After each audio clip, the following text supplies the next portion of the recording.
Saudi Arabia has intensified restrictions on freedom of expression and carried out executions that have drawn renewed criticism from human rights organizations, as the kingdom advances economic reforms that have increased living costs and reshaped social welfare benefits.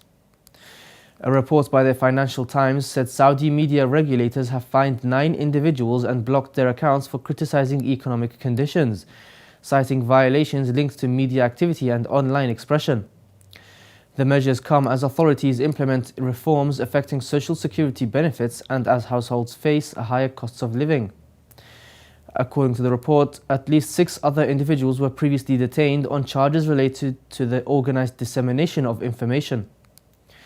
The Saudi Organization for Media Regulation has expanded oversight of journalists and social media users, prompting concerns among rights groups about what they describe as digital repression. The human rights organization Sanad warned that tightening controls on online platforms and independent reporting could restrict public debate on economic policy and obscure the social impact of reforms. Analysts noted that implementing economic changes without an open media environment may heighten public dissatisfaction and attract further domestic and international scrutiny. Separately, Saudi authorities announced the execution of 3 Shiite citizens in the eastern province. In a statement posted on X, the Ministry of Interior said Ahmed al-Abu Abdullah, Musa al-Sakhman and Raza al-Ammar were convicted of terrorism-related offences, including shooting at security forces. Officials said the executions were carried out to preserve internal security.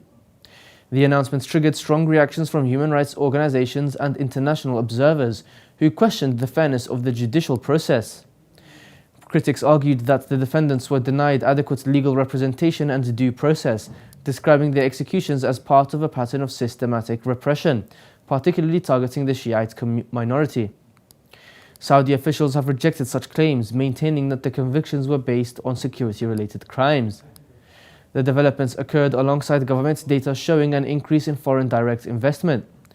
According to the Saudi General Authority for Statistics, FDI rose 24.5% year-on-year in the third quarter of 2025 to 24.9 billion riyals, reflecting continued investor interest despite ongoing rights concerns.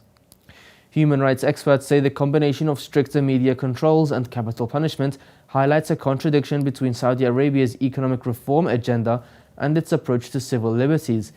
They warn that sustained restrictions on expression and legal safeguards risk undermining transparency and limiting public understanding of the kingdom's economic and social challenges.